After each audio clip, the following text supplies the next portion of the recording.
साथ हमने देखा कि कतर जैसे कट्टर इस्लामिक मुल्क में भारत माता की जय के नारे लगे, जय श्री राम के नारे लगे, तारीफें बटोरता हुआ हमारा पड़ोसी मुल्क इस्लामिक दुनिया के साथ बेहतरीन ताल्लुकात कायम करने में कामयाब हो गया। और हमने ये देखा है कि कतर के ऊपर अब भारत का रंग जो है चढ़ता हुआ दिखाई दिया जा रहा है। अब इस्लामिक कंट्रीज या गल्फ कंट्रीज जो है वो भारत को बहुत इंपॉर्टेंस दे रही है। उसमें यकीनन भारत की इकोनॉमी का बहुत हाथ है, फॉरेन पॉलिसी का बहुत हाथ है।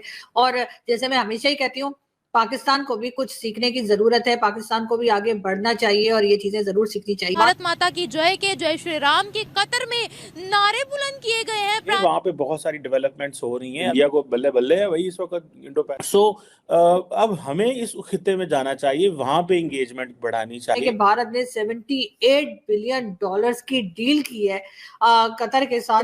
लंबी चौड़ी डील की जाए तो अपनी डिमांड्स भी जो है वो यकीनन भारत के प्राइम मिनिस्टर रख सकते होंगे। साहब ने वहां की है, एक ट्रांस कॉन्टिनेंटल ट्रेड पे साइन किया है इन्होंने, और दूसरा ट्रेड कॉरिडोर जो पिछले सितंबर के अंदर साइन किया गया था कि how to connect India with Europe. मुझे ऐसे लग रहा है कि शायद ये पाकिस्तान की जो खारजा पॉलिसी है ऑन कश्मीर या ऑन इंडिया या मुस्लिम वर्ल्ड, ये आखिरी सांसों पे है उसकी। पाकिस्तान का हमेशा से ये मकसद रहा है कि भारत अरब कंट्री से दूर रहे, लेकिन हमने ये देखा है कि भारत के ताल्लुकात अरब कंट्री के साथ हर गुजरते दिन के साथ मजबूत होते जा रहे हैं। इस्लामिक कंट्रीज में जिस तरीके से उनको वैल्यू किया जाता है, क्या कहोगे? ऑब्वियसली उनको किया जाएगा। इंडिया इटसेल्फ एक बहुत बड़ा एक कंट्री है, मतलब उनका जीडीपी बहुत राइज कर रहा है। वो एक बहुत इंडस्ट्रियल की भी बहुत इंडस्ट्री में भी वो बहुत आगे जा रहे हैं। इकोनॉमी उनकी बहुत स्ट्रांग है, तो ऑब्वियसली उनको वो इज्जत देंगे। नमस्कार दोस्तों, जय हिंद, वंदे मातरम। दोस्तों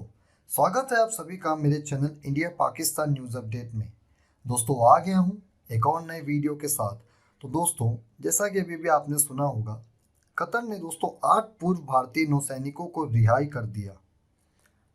पूरे इज्जत और सम्मान के साथ उन्होंने उन्हें भारत वापस रवाना कर दिया दोस्तों, जिसमें से 7 पूर्व नौसैनिक 12 फरवरी को सुबह भारत लौट आए।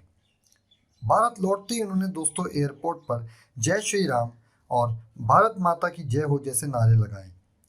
यही नारे दोस्तों जय श्री राम, भारत माता की जय कतर में भी सुनने को मिले। वहाँ के लोगों ने मोदी जी का दिल से शुक्रिया अदा किया, क्योंकि उन्होंने वहाँ पर यूएई, मिडल ईस्ट और कतर में हिंदू धर्म मंदिर की स्थापना करवाई। दोस्तों आपको बता दूं, ये जो 7 अफसर हैं कतर की नौसेना को ट्रेनिंग देने वाली एक निजी company Dehra global technologies and consultancy में काम करते थे। Dehra global defence service provide करती है। दोस्तों ओमान एयरफोर्स के रिटायर्ड स्क्वाड्रन लीडर खमीस अल अज़मी इसके प्रमुख हैं।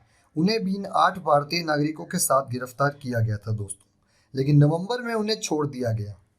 दोस्तों गिरफ्तारी से करीब 14 महीने बाद 26 अक्टूबर 2023 को इन सभी पूर्व नेवी अफसरों को मौत की सज़ा सुनाई गई थी, जिसके चलते 28 दिसंबर 2023 को इनकी मौत की सज़ा कैद में बदल दी गई। दोस्तों बीबीसी के मुताबिक ये रिहाई ऐसे समय हुई जब भारत और कतर के बीच गैस को लेकर एक अहम समझौता हुआ। 6 फरवरी को हुए इस समझौते के तहत भारत कतर से साल 2048 तक लिक्विफाइड नेचुरल गैस खरीदेगा। दोस्तों ये समझौता अगले 20 सालों के लिए हुआ है और इसकी कुल लागत 78 अरब डॉलर की है। भारत की सबसे बड़ी एलएनजी आयात करने वाली कंपनी पेट्रोनेट एलएनजी लिमिटेड ने कतर की सरकारी कंपनी कतर एनर्जी के साथ ये समझौता किया है। दोस्तों इस समझौते के तहत कतर हर साल भारत को 7.5 मिलियन टन गैस एक्सपोर्ट करेगा। इस गैस का इस्तेमाल बिजली, फर्टिलाइज़र बनाने और इसे सीएनजी में बदलने के लिए किया जाता है दोस्तों इसके चलते भारत के रिश्ते कतर, यूएई, दुबई और गल्फ जैसी कंट्रियों से अच्छे हो रहे हैं दोस्तों, जिसके चलते पाकिस्तानियों में काफ़ी निराशा देखने को मिल रही है दोस्तों। हमारा पड़ोसी मुल्क पाक यह खबर सुनकर दंग हुआ पड़ा है दोस्तों। तो चलिए दोस्तों आगे देखते हैं वीडियो को क्या रिएक्शन होता है इस पर पाकिस्तानी मीडिया का। दोस्तों अगर आपको वीडियो अच्छा लगा हो तो वीडियो को लाइक कर दीजिएगा, चैनल पर नए हैं तो चैनल को सब्सक्राइब कर दीजिएगा, बेल आइकन प्रेस कर लीजिएगा ताकि आपको फ्रेश अपडेट्स मिलते रहें दोस्तों अगर आप मुझे इस वीडियो से जुड़ी अपनी कोई भी राय देना चाहते हैं तो आप मुझे नीचे कमेंट सेक्शन में ज़रूर बताएं दोस्तों। जय हिंद, वंदे मातरम। दोस्तों, मिलता हूँ बहुत जल्द एक और नए वीडियो के साथ। जय श्री राम, धन्यवाद। मिस्टर मोदी जो है वो अपने आप को असर्ट कर रहे हैं, वो अपनी लेजिटिमेसी, अपनी पार, अपना जो है वो उसको असर्ट कर रहे हैं। ये सारी की सारी अरब वर्ल्ड का जो ब्लॉक है, ये प्राइम मिनिस्टर मोदी से बहुत सारे इंसेंटिव ले सकते हैं पाकिस्तान के लिए, अगर पाकिस्तान इसको कैश करवा सके। लेकिन क्योंकि पाकिस्तान फंसे है अपने दूजे कम है, तो how come they would understand कि क्या करना है और क्या नहीं करना है। सो ये जो चीज़ें हैं ये they are very, they are of significance. So तो ऑब्वियसली हम एक दुनिया में मजाक बने हुए हैं, बने रहेंगे। हमें मुस्लिम वर्ल्ड को मैक्सिमम इंगेज करना है टू मैनेज इंडिया, और इंडिया से प्राइम मिनिस्टर मोदी से कंसेशंस लेने के लिए। ये जो मैं बात कर रहा हूँ, ये मैं बड़ी ऑथेंटिक बात बता रहा हूँ। ये मुझे पता है यही वो ग्रुप है जो मोदी साहब से कंसेशन ले सकता है, बिकॉज मोदी साहब को मुस्लिम वर्ल्ड के करीब जाने का बड़ा शौक है। उन्होंने बड़ी मोहब्बत चढ़ी है कि मैं मुस्लिम वर्ल्ड से जो है वो इंगेज करूँ। वो वेस्टर्न वर्ल्ड को तो पता है ये मेरे पास आ रहे हैं, वो मुस्लिम वर्ल्ड के पास वो जा रहे हैं ताकि उनका इंडिया के बारे में व्यू बदले। सो दोनों डिफरेंट चीज़ें हैं। सो वेस्ट तो आ रहे हैं इस खिते में for China, not primarily for India, but for India, ताकि इस मार्केट एंड सो। लेकिन मोदी साहब मुस्लिम वर्ल्ड के करीब जा रहे हैं एट द सेम टाइम। सो ये बड़ी इंटरेस्टिंग है अगर हम उनसे चीज़ें करें। सो अपने पुराने प्रिंसिपल से बाहर निकल के प्रैग्मेटिक नए रियलिस्टिक मॉडल सोचें, उसमें क्या हो सकता है ताकि हम चीज़ें बेहतर कर सकें। एक ऐसा मुल्क जो कि कट्टर भी है, इस्लामी भी है, और शरिया के मुताबिक जब किसी को फांसी दी जाती है फिर जो है दोबारा से रिलीज कर दिया जाता है, तो ये सारे सिनेरियोज को आप कैसे देखते हैं?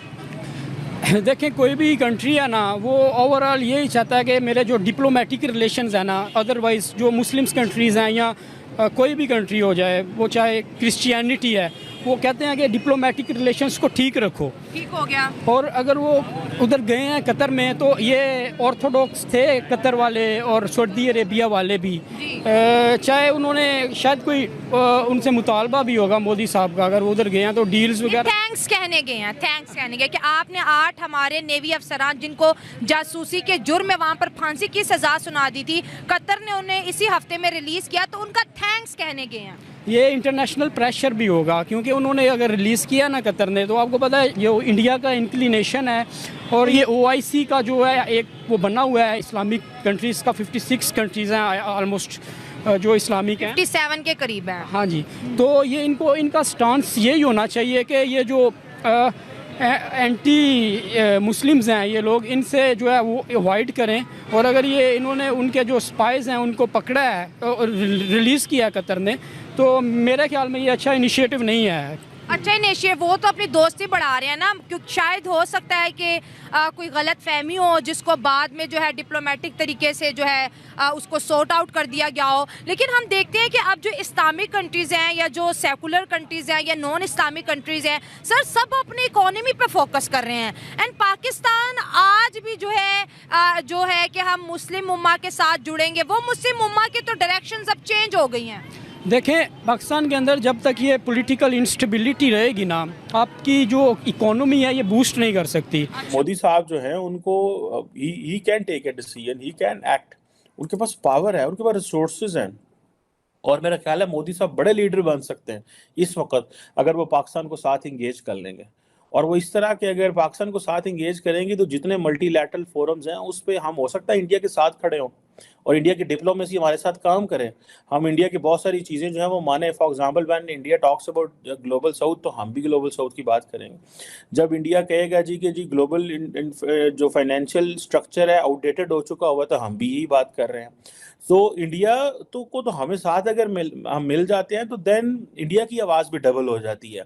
लेकिन अगर इंडिया हमें बाहर रखेगा तो वो हम, जारी बात है, पाकिस्तान के पास कोई चॉइस नहीं होगी, तो पाकिस्तान बोलता रहेगा और इंडिया की आवाज़ जो है उसके एक पैरेलल आवाज़ खड़ी रहेगी। अभी जो इंडिया और कतर के बीच जो LNG की जो डील है साइन हुई है, उसमें इंडिया ने $6 बिलियन का मुनाफा किया है। पहले नरेंद्र मोदी ने खुद ये कहा है कि मेरे आने से पहले इंडिया एक खंडर था, मैंने इसको ऊपर लेके गया हूँ, ठीक है। तो इस्लामी ममालिक में नरेंद्र मोदी का मुकाम वो मुकाम है कि आप सोच नहीं सकते कि मैं खुद अगर अपना बताऊं अपने पॉइंट ऑफ व्यू से, तो मैं एज ए पाकिस्तानी मैं नरेंद्र मोदी को बहुत पसंद करता हूँ, ठीक अच्छा। है। मैं चाहता हूँ कि हमारे प्राइम मिनिस्टर उनसे कुछ सीखें, मतलब कि यार उन्होंने हर एक टेक्नोलॉजी को देख लें, IT को देख लें, जिस मर्जी डिपार्टमेंट को देख लें, चंद्रयान गगनयान क्या क्या उन्होंने किया, ठीक है।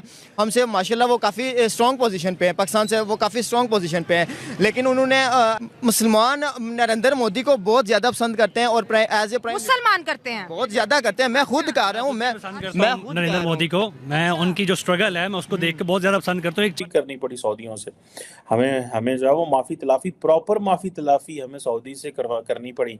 और फिर हमने बताया उनको कि नहीं शाह साहब जो है ना थोड़ा जज्बाती हो गया, ऐसा नहीं हो जाए, क्योंकि हम सऊदी से बहुत ज़्यादा मदद ले रहे हैं और आज की पुरानी ले रहे हैं, तो उनकी बहुत ज़्यादा लिवरेज है पाकिस्तान के ऊपर। Muslim world, custodian of 2 holy mosques, Pakistan का डियास्पोरा बहुत ज़्यादा है, कुछ 6-7 अरब डॉलर में सालाना सऊदी अरब से वैसे आता है, कोई 2-3 डॉलर से उनको उंज खो लेने तरले तुरले अलग करके। So Saudis are very important for Pakistan. 8-10 billion dollar हमारे सालाना उनसे अटैच है किसी न किसी मद से। सो ये चीज़ें हैं। गो के ये जो क्वेश्चन है कि अभी वो हमारे साथ क्या करेंगे इस मसले पे, तो क्लैरिटी ये तो बनती है कि ठीक है जी, फुल फ्लेज OIC हमारे साथ नहीं खड़ा। अपने प्यारे भारत को सपोर्ट करने के लिए सब्सक्राइब बटन जरूर दबाएं। जय हिंद, वंदे मातरम।